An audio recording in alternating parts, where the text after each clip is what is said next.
Do you see this very nice animation here? You won't believe how simple it is to create it.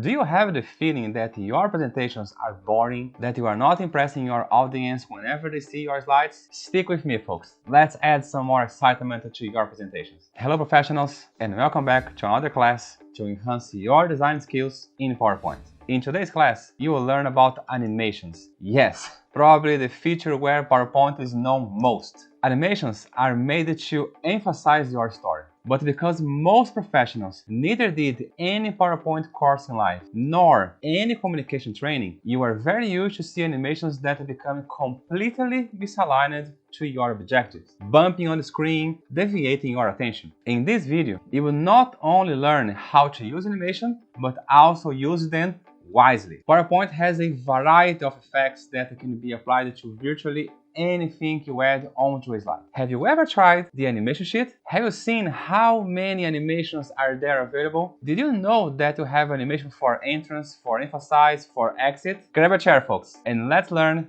how to add more elaborate and create personalized motion effects. Alright, folks, so today we're going to learn about professional animations. This very animation here you are seeing now on the screen is what we're going to learn how to produce it.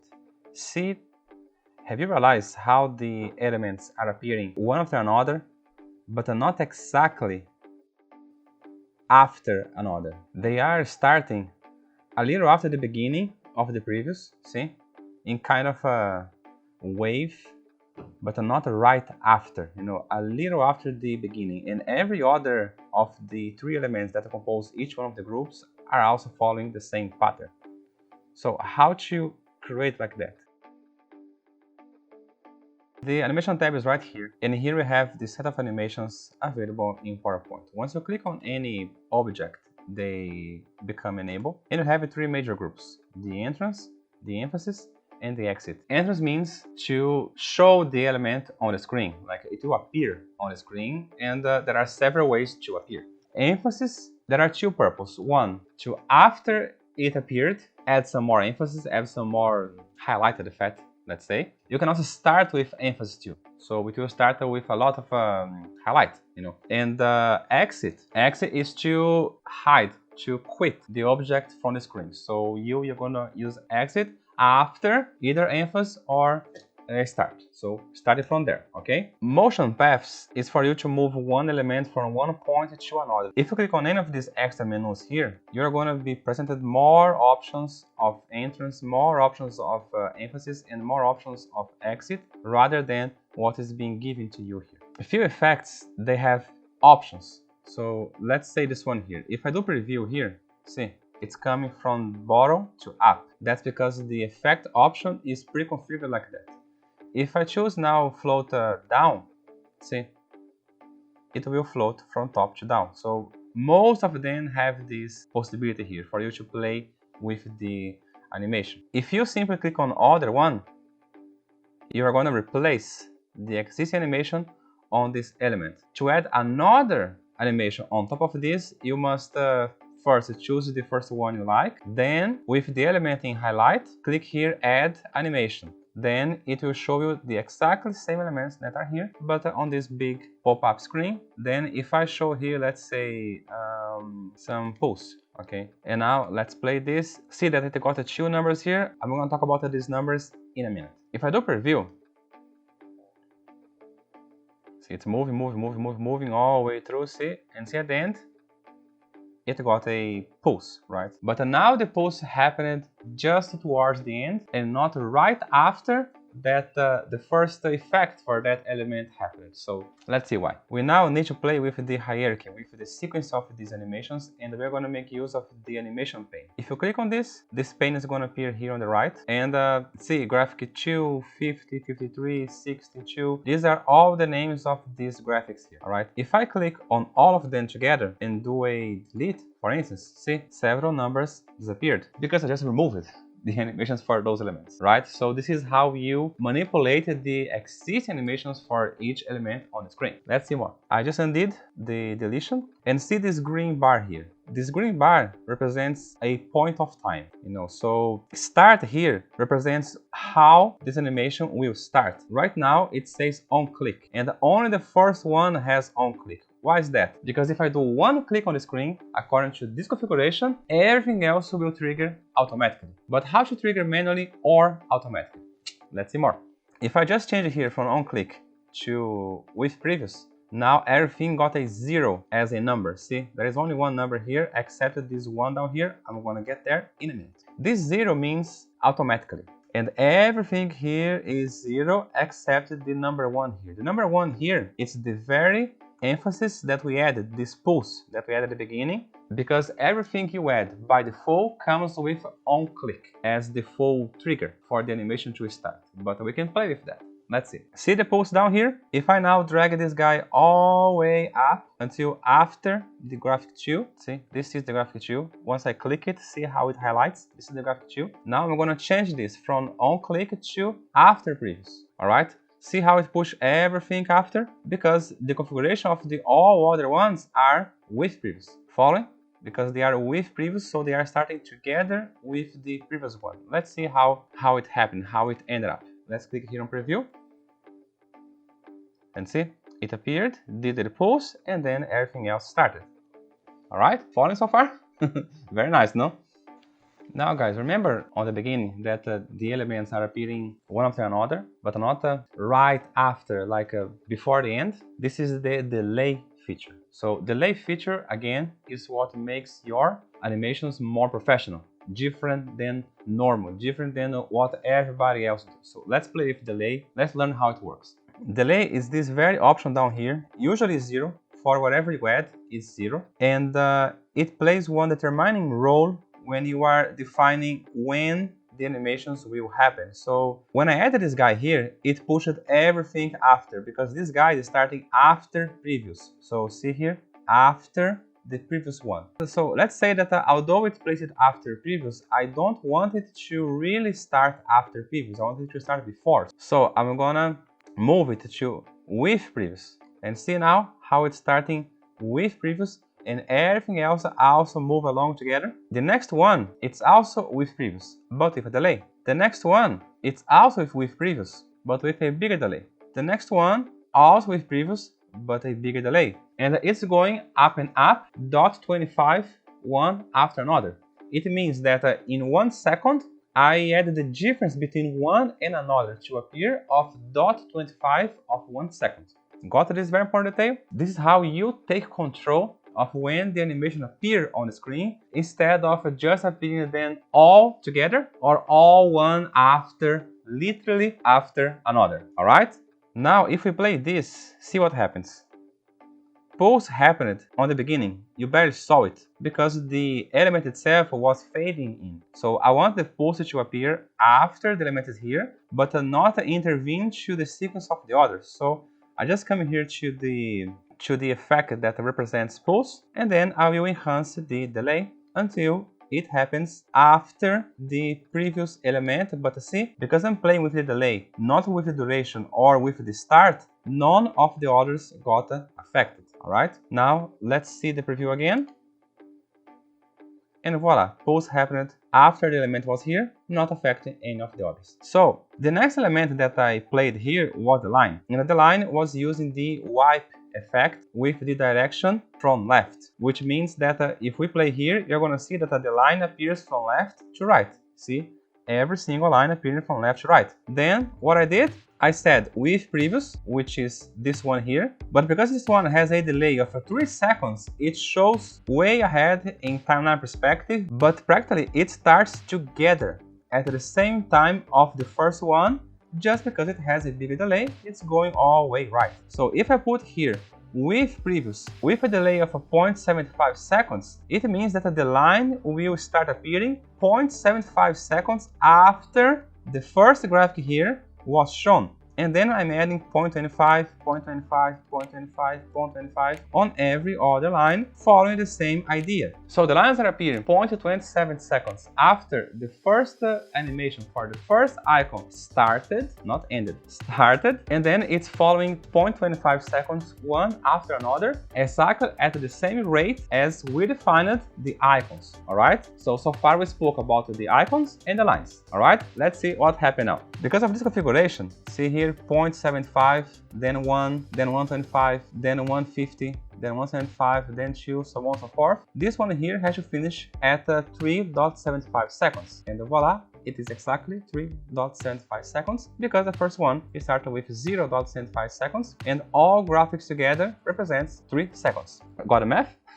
If we do preview here, we confirm the lines appearing right before the elements are completing to appear, causing this harmony, like let's say consolidating the position of the icons, let's say. Now guys, let's play with the final element, the text, when they are appearing, and the delay that applies for each one of them, as well as the effect that I'm using for each one of them. Let's see the screen. For the text, I'm using fade, which simply appear on the screen. Whatever it is, it will appear gradually. I'm also putting with previous, so virtually at the very second where the very first animation starts, with a delay of 1.5 seconds. But why 1.5 seconds? Because it's 0.75 twice, multiplied by 2. And why 0.75? Do you remember? Because the second animation, the line, starts 0.75 after the beginning of the very first animation. So I'm being very symmetric with the timing, because I like things like this. I like things to be perfect, all right? Then for the 1.5, I'm just like the others, adding 0.25 on each one of them, and all of them are having fade. So if we play again, see, they are appearing, see? A little before the line gets completed, causing this very nice harmony in this animation. So once your audience sees this slide, they will not be trying to understand the motion, the effect that you did, and these effects will not be grabbing their attention much, because it only takes 4 seconds in total.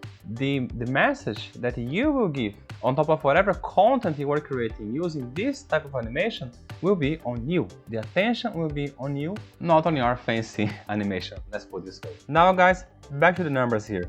But before it, are you a subscriber to my channel? Come on, man.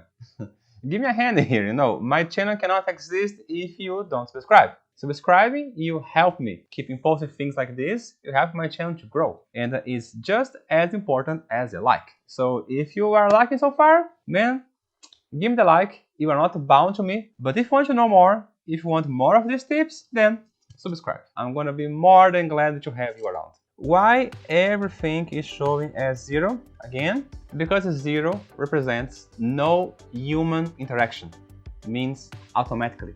So it means that once that slide come up on the screen, the animations, all of them, in our case here, will start automatically in the configuration that we did, respecting the configuration that we did, all right? So that is what the numbers mean. But why the numbers are appearing on those several positions? Let's see why. The place where the numbers appear will always be right beside where is the element, to represent that this element has a animation. So see here, this is the area of the graphic, so the animation will be here.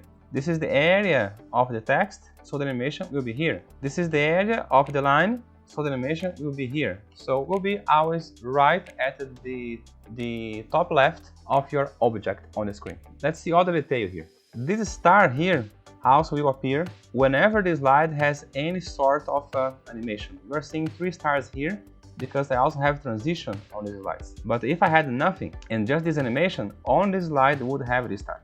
Guys, keep this always in mind when creating your animations. You always must be careful with moderation. There are animations here that are here since Office was created, like 25 years ago. No. And they are completely old-fashioned. They are from the beginning of internet, where if anything moves, it's incredible. So nowadays they are just not applicable anymore. Now guys, 2 important tips when playing with multiple objects at once, when adding animation to multiple objects at once. Once you are clicking then, make sure to select in the order that you want the effects to take place. Because the order that you click, as soon as you add the animation will respect the order that you click. Let's say that I want fade. They fade now all together, top down, according to the order I did. If I select this in random order, like what I'm doing now, see what happens once I add one animation. Let's choose here, for instance, flying. And now to make more emphasis, let's choose after peoples to be one after another. See what happens. See? They are appearing randomly. If this is my intention, it's fine. But I hardly believe that in a corporate environment you want to do something like this. Alright, so pay attention to the order you choose your object when you add animation to multiple ones at the same time. The second tip is about delay. Let's see this way. If now instead of one after another, I want one with another, but I want a little delay among them, select all at once, all of them at once like this. Then add the delay you like. Deselect the first one, like I did. Add the delay to the rest. Deselect the first one, then add to the rest. Deselect the first one, then add to the rest. Because PowerPoint moves by default 0.25 by 0.25, and that's good enough for most of the things you want to do. So in this way, you save a lot of time by not calculating how much would be the next one in relation to the previous one. You are moving all together 0.25 by 0.25, one by one. All right? It is smarter. Now another suggestion, another comment about this button here called the Animation Painter. If I add, let's say, more animations to one object, like this very first one here, it has two. Let's add another one. Let's now put a grow and shrink. So now this object has 3 animations. You can see here on the screen they are now by mouse. So I'm gonna move them up here and put all 3 to be after previews, because I want to see them moving automatically one after another. Let's see what happens. See, it's shaking, it's increasing, it's appearing, see, all at once. So let's say that I like this and I want everyone else to have the same effect. So I just click here on Animation Painter, click on the next one, and voila, it also got the same type of animation. All right. And to conclude, folks, for every object that you have one animation in, if you right click here on the animation and choose effect options, you're gonna see this pop up here, which is related to every single one of these animations. So for every animation, you're gonna have a different configuration to play with. So I encourage you to get in there and navigate to learn what you can do with the animations rather than the standard PowerPoint behavior, all right? In here, you can add the move start, move end, bounce end, you can add sound, you can add after animation, change color, you can play with timings, and all of these types of manipulation you can do with every single one of these elements here in PowerPoint, all right? Could you understand the difference between professional and amateur animation? Now, what if I tell you that you can do something even better? Still in PowerPoint, but not use animations? See this animation on the screen? They were created using transition. That's right, transition. Interested to know more? So just click on the link up here. Hope you had enjoyed this video. Hit the subscribe button down here to keep supporting me on creating these videos, and of course the like is just as important. Thank you so much for watching. See you next week.